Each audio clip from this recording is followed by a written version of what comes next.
nabad saaxiibayaal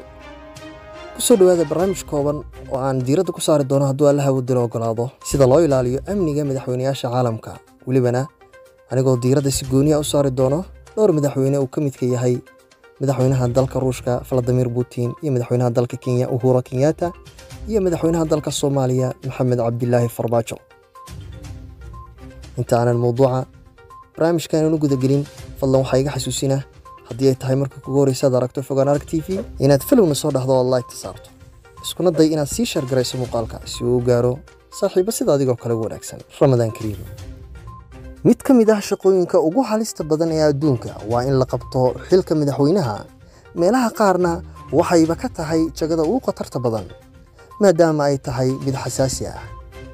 sidoo kalena ay yihiin kuwa ah bartilmaameedka koowaad waxaa jira madaxweynayaal ku nool wadamo ay ka jiraan qalalaase ama dhaqdhaqaaqyo ay ka sameeyaan kooxaha argagixisa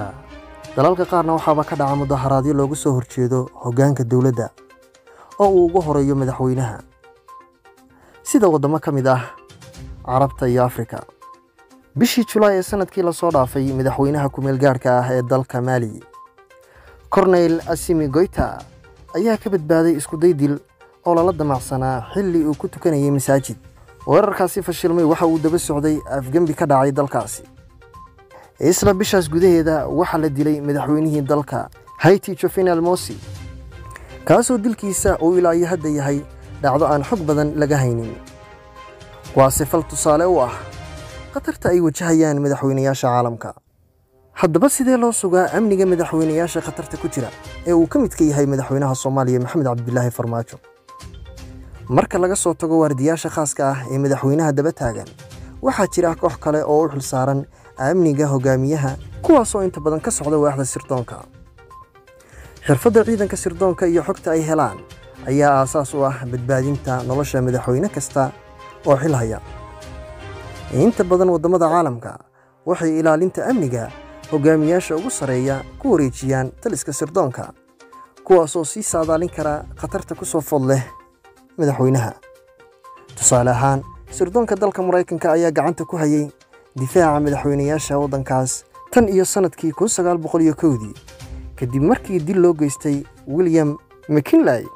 oo ahaa madaxweynihii 25aad ee soo maray dalka Mareykanka haddaba muxuu yahay doorka ugu muhiimsan ay qabtaan sirdoonka shaqada laanta sirdoonka waa in ay ururiyaan macluumaad xasaasi ah oo ku saabsan arrimaha keeni kara khatarta amni si wax loogu qabto ka hor inta aysan dhicin taasi waa sababta ay iyagu si gaar ah ugu xilsaaran yihiin in ay sugaan amniga madaxda sarsare ee uu ka mid ka yahay madaxweynaha ama ra'iisul wasaaraha howlgalo qaas ah oo mararka qaar hubaysan ayay ka fuliyaan waddanka gudihiisa iyo dibaddiisaba iyagoo wax walba u sameynaya qaab qarsoodi ah waxaa kale oo jira xiriir ka dhaxeeya sirdoonka dalalka qaar ee saaxiibada ah haddii uu waddan ka dhaco fallidi ku ah dawladnimada eedda ugu horeysa waxaa leh saraakiisha sirdoonka ee shaqada haya waxaa kale oo howlahooda ka mid ah in ay xog ka raadiyaan waddanka dibaddiisa iyo in ay saadaaliyaan waxyaabaha ka dhacaya caalamka haddaba halkan waxaan ku eegaynaa qaar ka mid ah madaxda adduunka ee laga ilaaliyo kooxaha argagixisada iyo qalalaasaha ka dhashay dagaalka haddii aynu ku bilowno madaxweynaha dalka Soomaaliya Maxamed Cabdillaahi Farmaajo dalalka ay kooxaha loogu yeero argagixisada ka howlgalaan waxaa ka mid ah dalka Soomaaliya oo kooxda al-shabaab ay fariisimo ku leedahay siyaasiyiinta iyo mas'uuliyiinta dawladda oo ugu horeeyo madaxweynaha ayaa bartilmaameed u ah kooxdan sida ay marar badan horay u sheegtay horaantii isbuucan taliska hay'adda nabad sugidda iyo sirdoonka qaranka Soomaaliya ee NISA ayaa soo saartay bayaan ay ku sheegayaan in ay madaxda dalka ku wargeliyeen xog ku saabsan in al-shabaab ay diyaarinayaan weeraro lagu beegsanayo madaxweynaha iyo ra'iisul wasaaraha Soomaaliya amniga madaxweynaha Soomaaliya waxa uu xil ka saaran yahay ciidamo isku dhaf ah oo ka kooban kuwa AMISOM iyo militariga Soomaaliya kuwaas oo si joogto ah u ilaaliya madaxtooyada waajibaadka ciidanka AMISOM waxa ka mid ah in ay ilaaliyaan mas'uuliyiinta dawladda Soomaaliya iyo xarumaha xukuumadda iyagoo kaashanaya ciidanka xoogga dalka Soomaaliya madaxweynaha dalka Kenya Uhuru Kenyatta waxa uu leeyahay cutub ka tirsan ciidanka sirdoonka oo leh taliyo u gaar ah, waxayna u xilsaaran yihiin sugidda amniga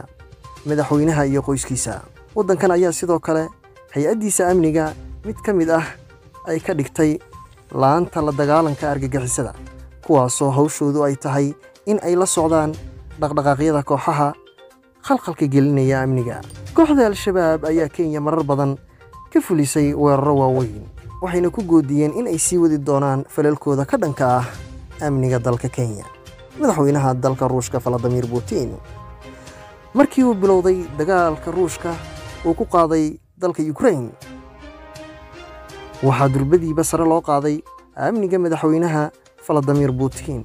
oo waxyaabo badan lagu soo kordhiyey. Sirdoonka dalka Ruushka ayaa dareensan in Putin uu bartilmaameed yahay, amnigiisana waxaa loo xilsaaray ciidamo badan oo isugu jira kuwa ku hareeraysan iyo kuwa dusha sare ka ilaalinaya. Koox ka tirsan ciidanka sirdoonka ayaa loo xilsaaray in qaarkood ay madaxweynaha la socdaan, qaar ay dhex galaan shacabka, halka qaar kalena ay fuulaan dhismayaasha ku dhow goobaha uu Putin ku sugan yahay markaasi, si ay u togtaan cid walba oo ay ka shakiyaan halisna ku ah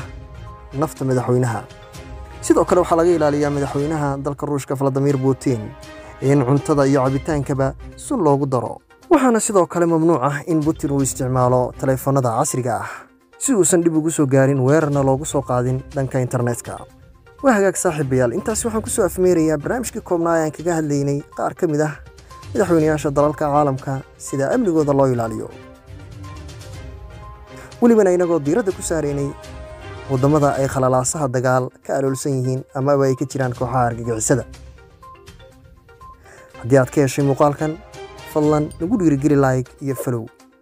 siina shargare oo la wadaaga saxaabtaada si aan u helno saaxiib adigoo kale wanaagsan. mahadsanid.